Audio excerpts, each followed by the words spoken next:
ꯃꯇꯨꯡꯗ ꯃꯍꯥꯛꯀꯤ ꯅꯨꯄꯤ ꯃꯥꯡꯈ꯭ꯔꯦ ꯍꯥꯏꯅ ꯋꯥꯀꯠꯂꯛꯄ ꯅꯨꯄꯥ ꯑꯃ ꯃꯍꯥꯛꯀꯤ ꯅꯨꯄꯤ ꯃꯃꯤꯡ ꯈꯪꯂꯝꯗꯕꯗꯒꯤ ꯑꯥꯏꯟꯒꯤ ꯃꯇꯨꯡ ꯏꯟꯅ ꯑꯍꯛꯄ ꯆꯩꯔꯥꯛ ꯄꯤꯈ꯭ꯔꯦ ꯍꯥꯏꯔꯤ ꯄꯥꯎ ꯑꯁꯤꯅ ꯃꯈꯥ ꯇꯥꯅ ꯍꯥꯏꯔꯤ ꯃꯍꯥꯛꯅ ꯐꯪꯒꯗꯕ ꯆꯩꯔꯥꯛ ꯑꯗꯨꯗꯤ ꯃꯍꯥꯛꯀꯤ ꯅꯨꯄꯤꯒꯤ ꯃꯔꯣꯜꯁꯤꯡ ꯑꯗꯨ ꯄꯨꯟꯁꯤ ꯆꯨꯞꯄ ꯁꯨꯒꯗꯕꯅꯤ ꯍꯥꯏꯔꯤ ꯁꯦꯀꯦꯟ ꯑꯃꯗ ꯄ꯭ꯔꯤꯊꯤꯕꯤ ꯃꯁꯤꯡ ꯈꯪꯗꯅ ꯀꯣꯏꯕ ꯉꯝꯕ ꯋꯥꯈꯜꯅ ꯁꯥꯕ ꯒꯥꯔꯤ ꯑꯃ ꯃꯥꯏꯟ ꯗꯤꯄꯥꯔꯠꯃꯦꯟꯇꯒꯤ ꯃꯤꯁꯇꯔ ꯃꯣꯟꯗ꯭ꯔꯪꯅ ꯄꯨꯊꯣꯛꯈ꯭ꯔꯦ ꯍꯥꯏꯔꯤ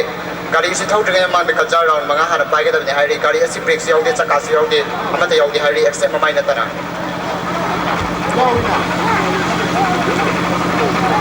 Manipuri film की संगाई रवि एक्ट्रेस साइकों कमला बुलंगुई माली आइदरम फम मरांग खंद्र जुल थमजिलांगु यारिंगदा फोंदोक्तन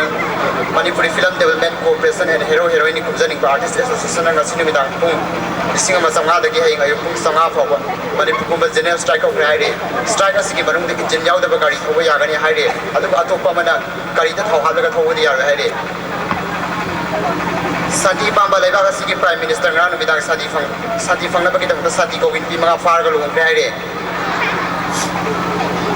Chief Minister की बंगलोर थाम सुबह सुबह मोजा थम बगी केस से नबा साथी व इलाज तम थीबंगरा निबिदांग FIDO की फिंगांग ला मीना फार का संगोल चिप पंग चिलगा थदोक रहे रे नुआय बावमना मणिपुर प्रधानमंत्री मनमोहन सिंह लाकने है तोरंबदु दारिया तोबना बरम पुइदन लागरो है रे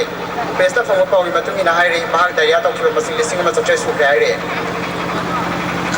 ngasi wangan badaya na singa ninga mong asi baksang fang le haire haire ba asi baksang adum maya ka thui no koi kudam fangi haire ba asi baksang asi postmortem bagi da makta mana na ko pukri amada hadak le haire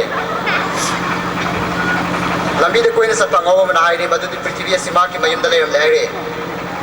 pawgi marathon atin me break amatang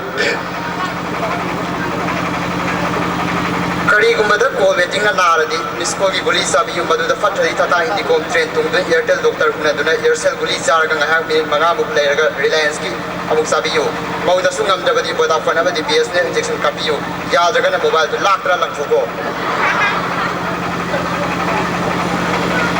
adomi wakal na nuai dabai yauraba yamna nuai ing singna potha bagi yana bagi dam tasina view daimokron adom sorga kahan badana tana laiga wari sanabasi yagani mamal subnagi ai su phangde makal kya ki dukan da su phangi gani miyam bo mwana kurjani laliba December 19 banda pa ko da misak tek pi kate sarup yana bagi dam class 10 egi sati nupi manga still na mobile taron bagi ngauda bo hona ba nupi manga fare haire अदुगो लागले बतंग कुठा फबोगी मरु all Manipur miss association the Sanjar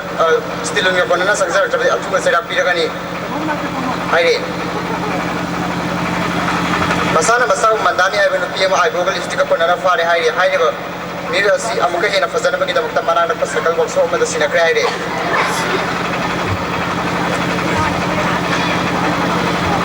किसन की जिलों बोरो हुरान बस सेना mister मायन मयु अथु मतम का खांग दंगौरगनी हाइरे किसन की committee mister खोंग्रम Kumar केना खांग के हाइरे नसिने मिदाम पुंग बारो मखाइ ता मतम ता अनो मणिपुर फिसर फिल्म ये बना सक्सा है फिल्म बसी तु डबल ट्रेन में दखु लगनी हाइरे मानवस ता हारा टिकट फमी खब इसिलिनाउ सिना तारा लाख पिरगा फिल्म बसी ये बिना बगी दमक रियल कुन खगा होगा पिरता बनी तब खंगा लगे तबक ति सुनिंग दबा 6 पे कमीशन दा ngawra praja sing CM ki bangro mangda akan proposal sakseling abang da dong sura padagi CM re haire pesta phangba pawgi matang ina haire ba me sing do 6 pe commission ki la panate kuina iruzer tab ki no ma chance to bani haire petrol ki mamal hengat pi kono haina miyam na taksila padawi ki matung ina petrol ki mamal hengat yola ma me ani FIDO special task force ki kamura farga maya da petrol sector warak re haire yu thania pesa le tab ki ma ki no pi ki makeup box pura sala ma pa ma ki no pi na farga mohana तौदना खंगा लगा belong न पयु यन फम दा मुसिना grey हाइरे मतम कुइन दगी साबलो इदर ले को file school गरांग में सिंगरो संगा grey हाइरे school असि संगा बगे थरम दा स्कूल असि फाउंडर वारिंग गा सिंगा ना हाइकी स्कूल असि नो मदा याम दबदा फाइल जां खैरो ते तगने हाइरे मखाता बता की खबर की बाउ मिस्टर खदांग बंग वर कांग दे ताबिस उयार पंगम बमियो करा कौजरी माही की थाक कुइबु मकोन थोंदा हार पंगम बमियो गदबनी थागी दलो 3000 पी होय गनी लाइक सुदा और दबा ऑक्टोबर थोदा ममिन चलाबा मियो करा पामजाई माही की थाक सखंगलाबा यूनिवर्सिटी अमदगी थोलपा ऑक्टोबर अमगी हिरमदा हिंदल यावदना थोबंगम बमियो गदबनी थागी दलो रुपा मंगा दगिना रुपा 10 फबो जरोय यू फाबंगम बमियो करा पामजाई थागी द मही की थागी क्लास 3 पास तब मियो गदबनी थागी दलो अफाबी यु की बंगलारो का थफयागनी बॉक्सो की मियो करा कौजरी पामजाई ꯃꯩꯒꯤ ꯊꯥꯛ ꯒꯥꯔꯤ ꯈꯨꯗꯤꯡꯃꯛꯀꯤ ꯏꯟꯖꯤꯟ ꯍꯨꯔꯥꯟꯕ ꯉꯝꯕ ꯃꯤꯑꯣꯏ ꯑꯣꯏꯒꯗꯕꯅꯤ ꯊꯥꯒꯤ ꯇꯣꯂꯣꯞ ꯁꯨꯡꯄꯤ ꯄꯤꯖꯔꯣꯏ ꯌꯦꯟ ꯍꯥꯠꯄ ꯉꯝꯕ ꯃꯤꯑꯣꯏ ꯈꯔ ꯄꯥꯝꯖꯩ ꯌꯦꯟ ꯁꯦꯝꯕ ꯉꯝꯕ ꯃꯤꯑꯣꯏ ꯈꯔ ꯄꯥꯝꯖꯩ ꯃꯍꯩꯒꯤ ꯊꯥꯛ ꯌꯦꯟ ꯑꯃꯒꯤ ꯍꯤꯔꯝꯗ ꯃꯇꯨ ꯐꯣꯏꯗꯅ ꯁꯦꯝꯕ ꯉꯝꯕ ꯃꯤꯑꯣꯏ ꯑꯣꯏꯒꯗꯕꯅꯤ ꯊꯥꯒꯤ ꯇꯣꯂꯣꯞ ꯃꯇꯤꯛ ꯆꯥꯅ ꯑꯗꯨꯃꯛ ꯄꯤꯖꯔꯣꯏ ꯁꯥꯟꯅꯕꯒꯤ ꯄꯥꯎ 63 ꯁꯨꯕ US Open tournament tennis Open tournament ꯃꯃꯩꯗꯒꯤ ꯊꯤꯒꯠꯂꯛꯄꯗ world number 1 ꯇꯥꯕꯤ ꯁꯣꯅꯤꯌꯥ ꯃꯤꯔꯖꯥ ꯃꯣꯔꯦꯒꯤ ꯂꯐꯨ ꯃꯈꯣꯡꯗ ꯂꯩꯍꯧꯔꯦ ꯃꯤꯁꯇꯔ ꯁꯒꯣꯜ ꯀꯧꯕ ꯅꯨꯄꯥ ꯑꯃ ꯁꯒꯣꯜ ꯊꯧꯕ ꯍꯩꯕ ꯁꯥꯗꯨꯅ ꯃꯈꯨꯠ ꯑꯅꯤꯃꯛ ꯊꯥꯗꯣꯛꯇꯨꯅ ꯁꯒꯣꯜ ꯊꯧꯔꯨꯕꯗꯒꯤ ꯁꯒꯣꯜꯅ